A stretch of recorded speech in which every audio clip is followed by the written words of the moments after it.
irmãos, quero cumprimentar a igreja com a paz do Senhor.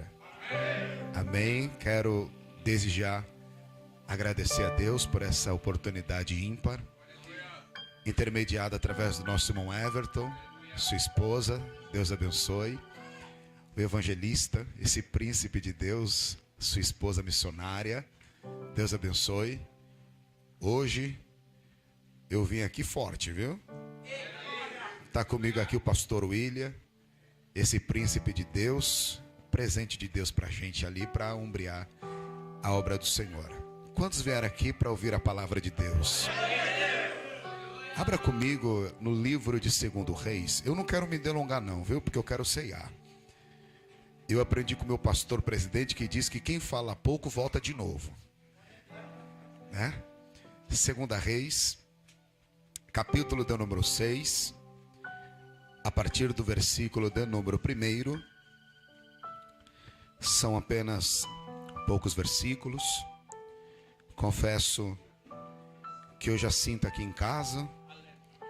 Então você tem liberdade para dar glória a Deus, tá? 2 Reis, capítulo 6, versículo 1. Diz assim a palavra do nosso Deus. Se você não encontrou, está aqui no telão. Diz assim: E disseram os filhos dos profetas a Eliseu: Eis que o lugar em que habitamos diante da tua face é estreito. Vamos, pois, até o Jordão e tomemos de lá cada um de nós uma viga e façamo-nos ali um lugar para habitar ali. E disse ele: Ide. E disse um: Serve-te de ires com os teus servos. E disse: Eu irei. E foi com eles, e chegando eles ao Jordão, cortaram madeira. E sucedendo que, derribando um deles uma viga, o ferro caiu na água, e clamou e disse: Ai, meu senhor, era emprestado. E disse o homem de Deus: Onde caiu? E mostrando-lhe o lugar, cortou um pedaço de madeira, lançou ali e fez flutuar o ferro. Pode se assentar dando glória a Deus.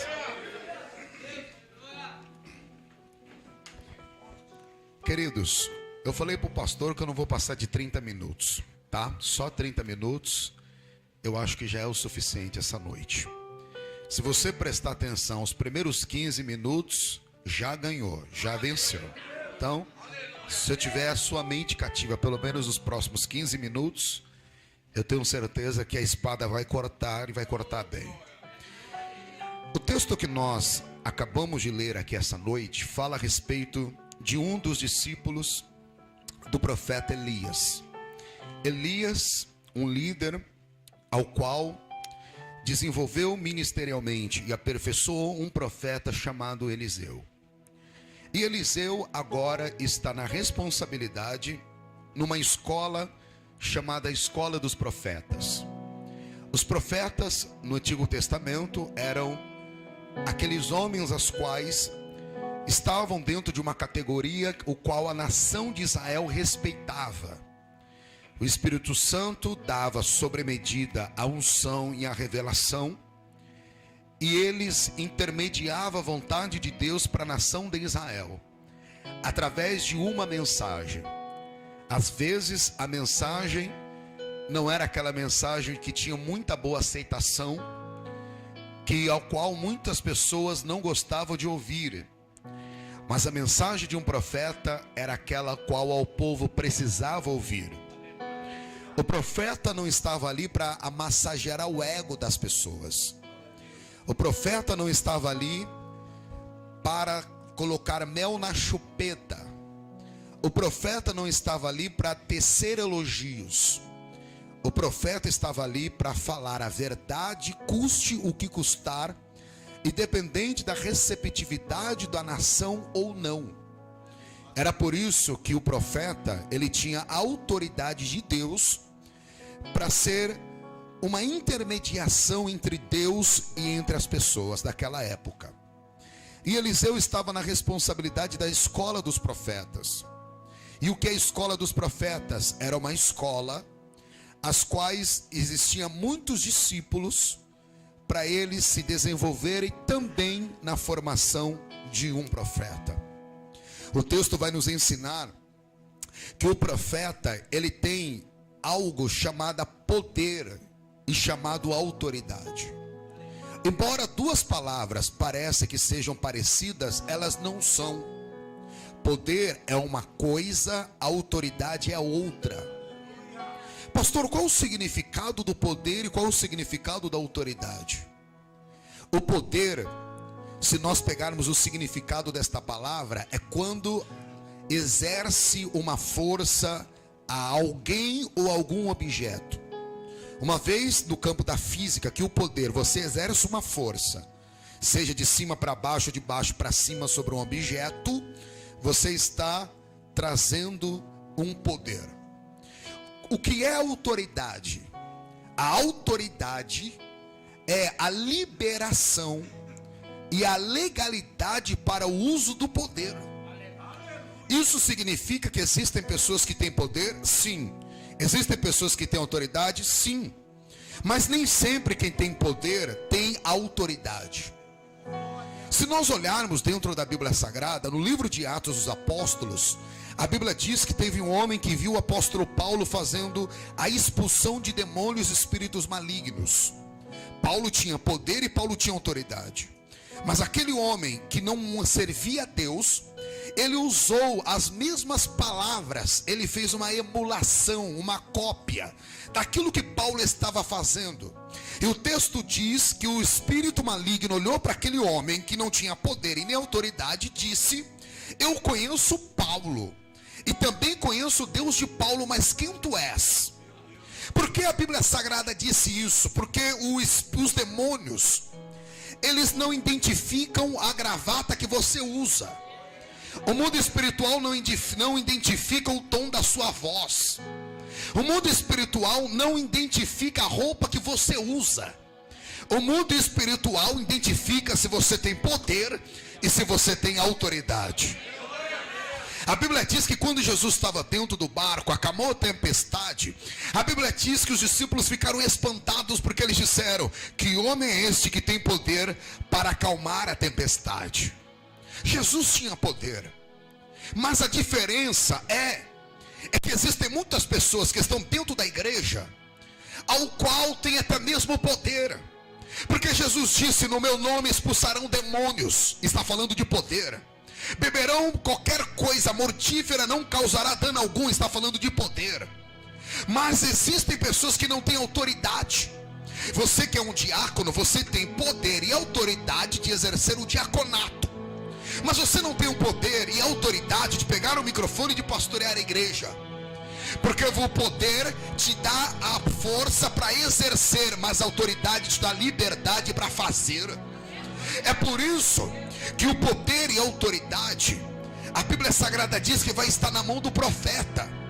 E é por essa razão que quando nós olhamos no primeiro versículo, o texto vai nos ensinar que acontece um problema. Os filhos dos profetas identificam um problema.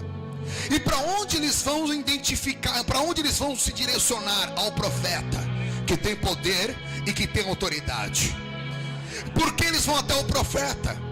Porque os filhos dos profetas, as quais os alunos estavam um do lado do outro, às vezes tem um aluno que acaba pregando um pouco melhor, que ora um pouco mais bonito, mas na hora que a chapa esquenta, que o pau quebra, eles foram até o profeta. A Bíblia vai nos dizer no livro de Provérbios: crede nos meus profetas e prosperareis. Então eles vão até o profeta. Quando eles identificam o problema, eles não vão pedir socorro ao agiota, eles não vão pedir socorro ao banco e à caixa econômica, eles vão até a direção do profeta, porque eles sabiam que o profeta tinha a palavra da revelação, que o profeta tinha a palavra da cura, que o profeta tinha a palavra da libertação, que o profeta tinha a palavra da restauração, que o profeta tinha a palavra do milagre, que o profeta tinha a palavra da iluminação. E aí o que me chama mais atenção é que os filhos dos profetas identificaram que a geografia onde eles estavam para fazer a vontade de Deus era estreito. Então eles chegaram até o profeta e disseram: profeta, o lugar onde que tu nos colocou é um lugar estreito, é um lugar apertado. Nós estávamos pensando que na escola de profeta nós ia deitar na rede e nós ia ficar apenas de boa. Agora tu vem nos ensinar que a primeira matéria para ser profeta é num lugar estreito, é num lugar de difícil acessibilidade, é de um lugar difícil de espaço. Sabe por quê? Porque na escola e na pedagogia de Deus, o que forma profeta não é um mar de rosa. O que forma profeta não é um mar de rosa. Os profetas são completamente formados no estreito. Talvez você entrou aqui e disse: pastor, a minha vida econômica está estreita, a minha vida, meu casamento está estreito, a minha vida emocional está estreito. E sabe o que Deus manda te dizer? Talvez você entrou aqui esta noite dizendo: meu Deus, como a obra é estreita, como esse casamento é estreito. E você está dizendo: Deus, me arranca daqui, porque eu pensava que quando eu vim para a igreja as coisas iam ser mais fáceis do que eu pensava. Agora eu estou dentro da escola de profeta e estou percebendo que é desafio, e estou percebendo que é transpiração, e estou percebendo que é faca na caveira, e estou percebendo que é sangue. Sabe o que Deus manda te dizer? Na escola de profeta você vai ser forjado, sabe da onde? É na garra, é na raça, é no desafio. Fica mais um pouquinho, porque vai demorar, mas quando sair de lá, não vai sair de lá o profeta meia boca, não vai sair de lá o...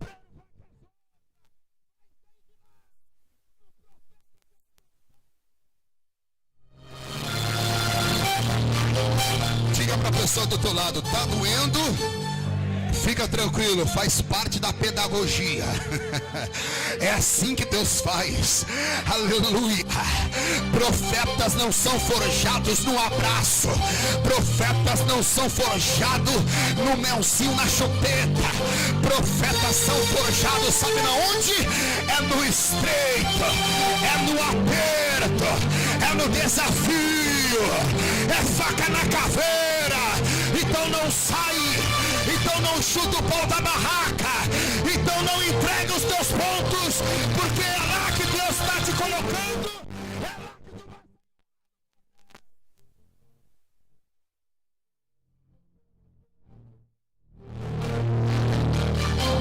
Agora, sabe o que mais me chama a atenção? É que tem gente, irmão, que muitas das vezes é especialista em criticar os profetas, é especialista em criticar profeta. Só que tem um problema: quando identificaram que o lugar estava estreito, foram atrás do profeta. Porque tem gente, irmão, eu como pastora, eu vou confessar para os irmãos, eu só não fiz parto, já separei briga, já entrei no meio da faca, já fiz coisa que, meu Deus, só misericórdia. E muitas das vezes, quando chega o período da churrascada, ninguém lembra do profeta. Quando chega o período da picanha, ninguém lembra do profeta. Mas quando é para identificar problema, vamos chamar o profeta. Só que a escola do profeta é boa. Sabe por quê? A Bíblia diz que quando os alunos descobriram, identificaram que o lugar era estreito, eles foram até o profeta. Mas no versículo de número 2 a seguir, o texto diz que entre eles falaram: sabe de uma coisa? O lugar é estreito, então vamos vamos fazer o seguinte: cada um de nós vamos cortar uma viga e vamos arrumar um lugar para habitar. Tá vendo como a escola é boa? Eles poderiam chegar para o profeta e apenas levar o problema e dizer: profeta, precisa pintar a parede da igreja. Ó, profeta, precisa fazer isso. Não, eles identificaram o problema, mas levaram para o profeta a solução do problema. Porque existem pessoas que são especialistas para identificar problema. Ai, não gostei da cor da luz, viu? Ai, não gostei dessa atitude. Ai, não gostei da cor da igreja. Ai, não gostei do louvor. Tá bom, identificou o problema? Cadê a solução do problema, meu filho? Cadê a solução do problema, minha filha? Identificar o problema, o meu filho de 4 anos também identifica. Mas como a escola é boa, eles disseram: ei, o lugar é estreito, mas a gente não vai ficar na zona de conforto, deitado na rede esperando as coisas mudar, não. Cada um vai pegar o machado, cada um vai fazer a sua parte, cada um vai fazer a diferença. Tá vendo o problema? Vai, arregaça a manga e vamos trabalhar. Arregaça a manga e vamos colocar a mão no arado. Porque tem gente que vê o circo pegar fogo e não tem a capacidade de ligar para o bombeiro ou mostrar o lugar da saída. Se você ficar identificando o problema do teu casamento e não fazer nada, nada muda. Se você olhar e não identificar a solução do teu problema na área econômica, nada vai mudar. Mas se você dizer: Deus, eu vou fazer a minha parte, eu não vou aceitar do jeito que está, do jeito que está não dá. Se tiver que dar cada machadada na árvore, eu vou fazer a minha parte.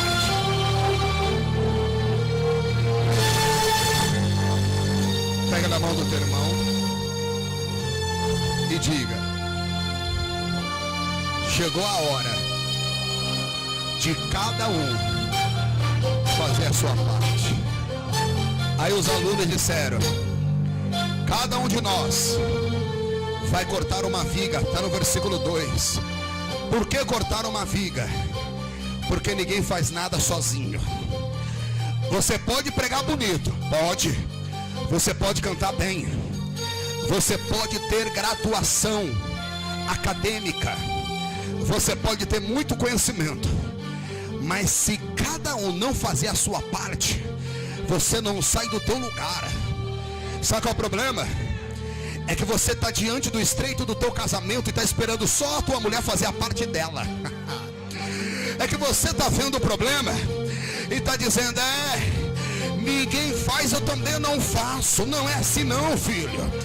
Talvez você entrou aqui e você esteja se buscando a libertação da tua dependência química, da tua dependência alcoólica, a libertação das drogas.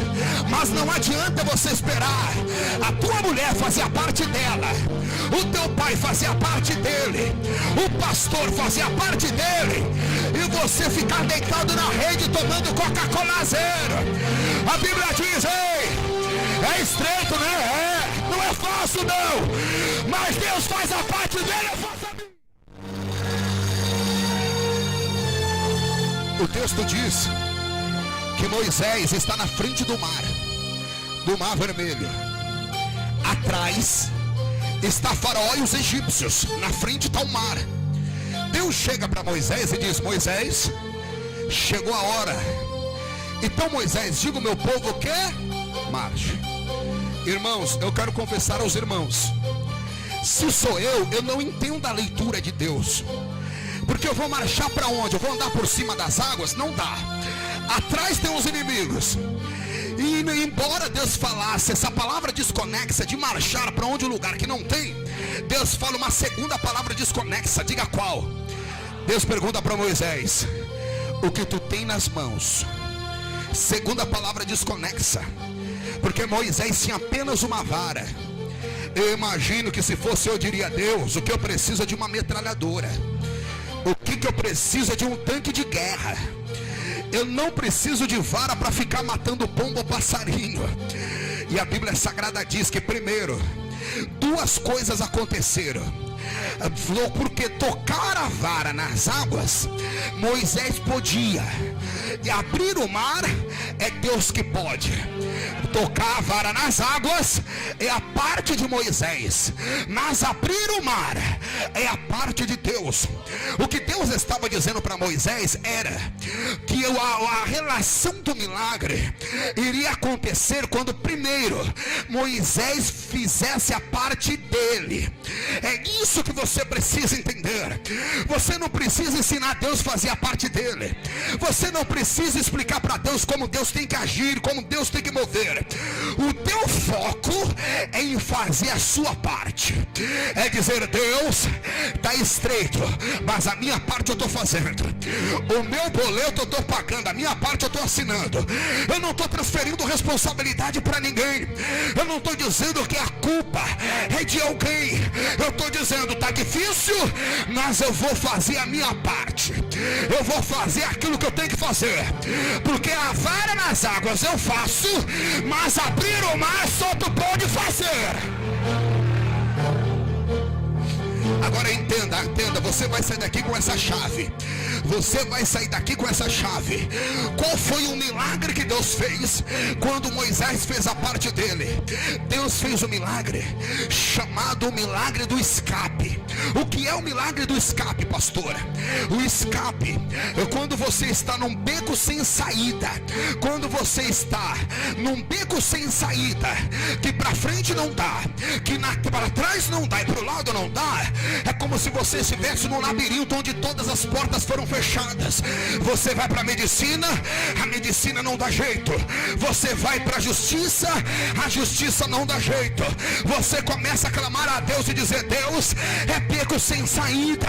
Eu já gastei todas as minhas economias, eu já gastei todas as minhas ferramentas emocionais e psicológicas. Tudo aquilo que era para eu fazer, eu fiz. Aí nesse momento do beco sem saída, é o momento aquilo que o apóstolo Paulo vai dizer. Ele diz o seguinte: que nós, quando não podemos suportar, aleluia, a prova que estamos passando, ele abre a porta de escape. O que é a porta de escape? É quando você está no beco sem saída e você diz: já perdi na primeira instância, gastei a segunda, já gastei na terceira instância. O médico deu o exame e disse: eu vou dar apenas 6 meses de vida. É nesta hora que ele vai abrir a porta de escape, a porta onde não há porta, onde não há parede. Vai quebrar a batente, derrubar a fechadura e vai.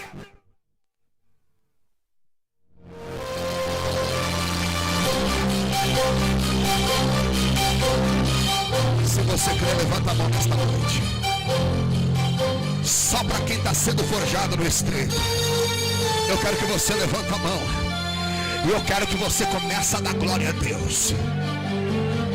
Que você comece a adorar. Sabe por quê?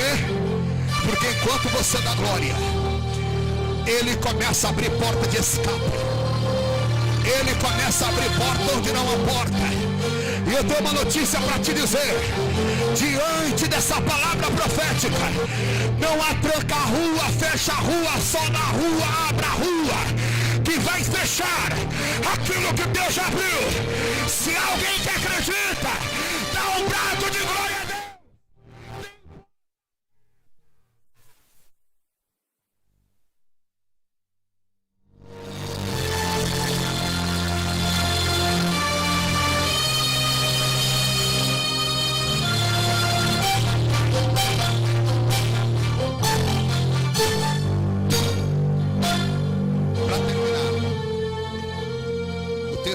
Dizer que uma vez que identificaram os problemas,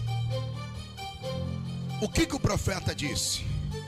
Tá bom, se vocês encontraram um lugar melhor do que esse, então vai. A Bíblia diz que os filhos dos profetas se ajuntaram e foram no lugar perto do Jordão. Está aqui, ó. Versículo 3. E foi com eles, e chegando eles ao Jordão, Versículo 3. Por que o Jordão? A palavra Jordão, que é um rio de uma faixa comprida, mas de uma largura estreita. O texto diz, e o significado dessa palavra significa o lugar que desce. Por quê?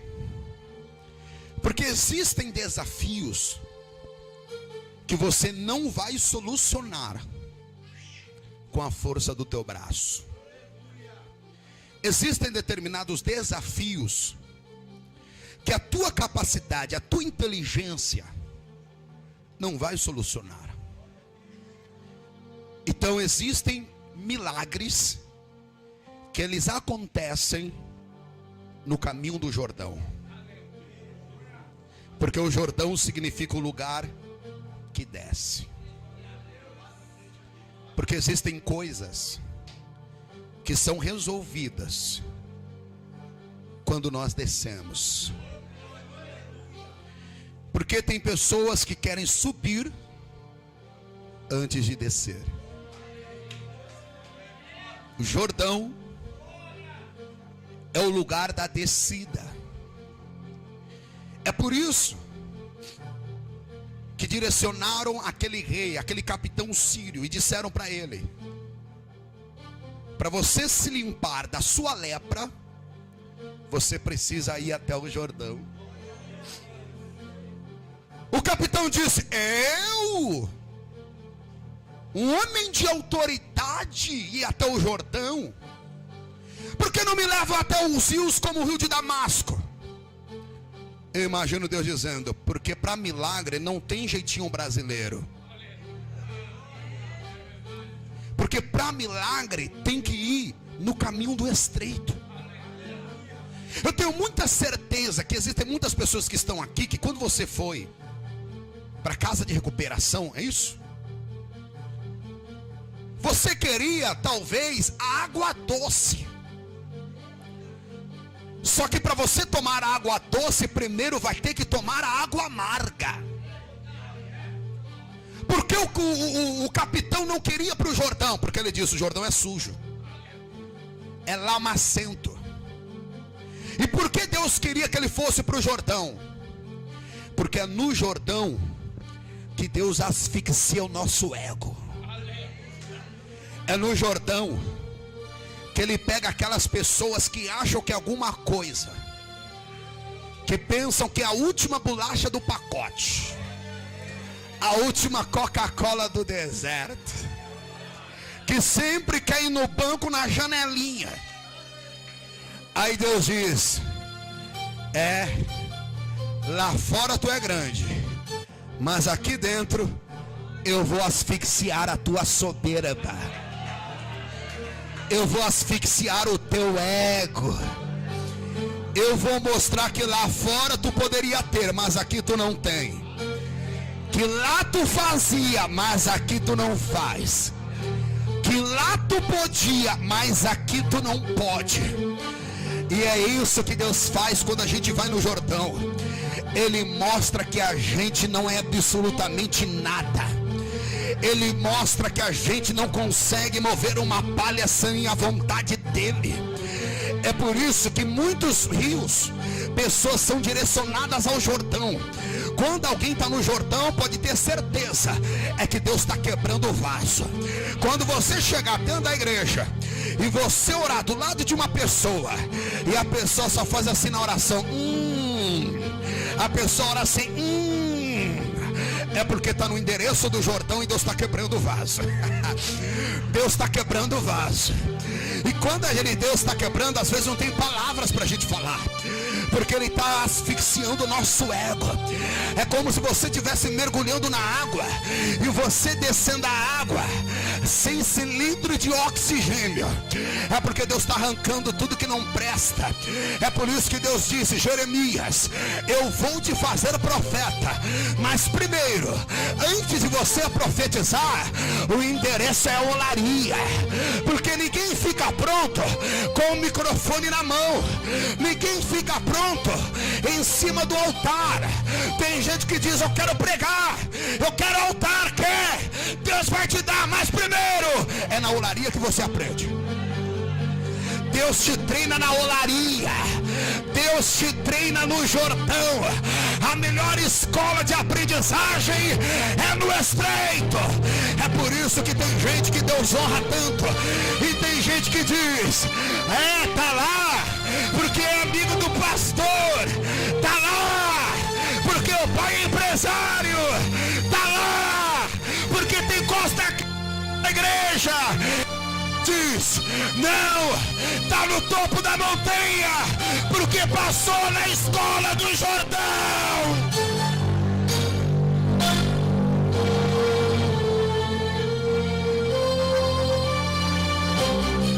Com autorização do pastor, se coloque de pé.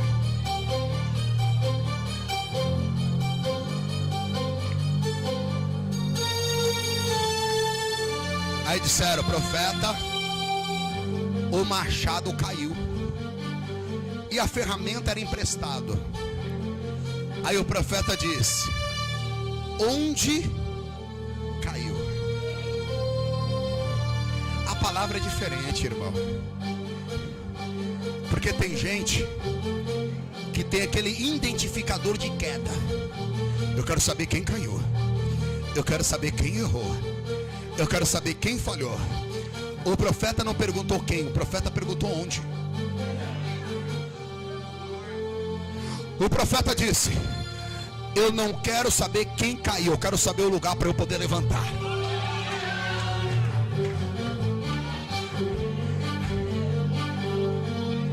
E aqui está a diferença para quem não tem autoridade. Quem não tem autoridade quer saber quem é. Quem tem autoridade quer dizer: eu quero saber onde caiu. Porque enquanto todo mundo está apontando o dedo, eu vou com a palavra de cura lá, eu vou com a palavra de libertação. Eu tenho autoridade para te arrancar lá da cocaína, lá da prostituição, lá da macumbaria. Eu tenho autoridade.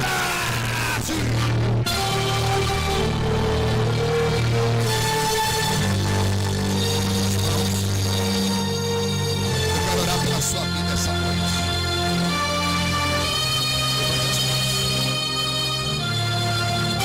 Eu quero orar pela sua vida. Eu quero declarar que você vai arrancar pessoas que talvez tiveram a mesma história de vida que você tem, porque Deus vai te usar para curar outras pessoas. Deus vai te usar para libertar outras pessoas. Deus vai te usar para restaurar outras pessoas.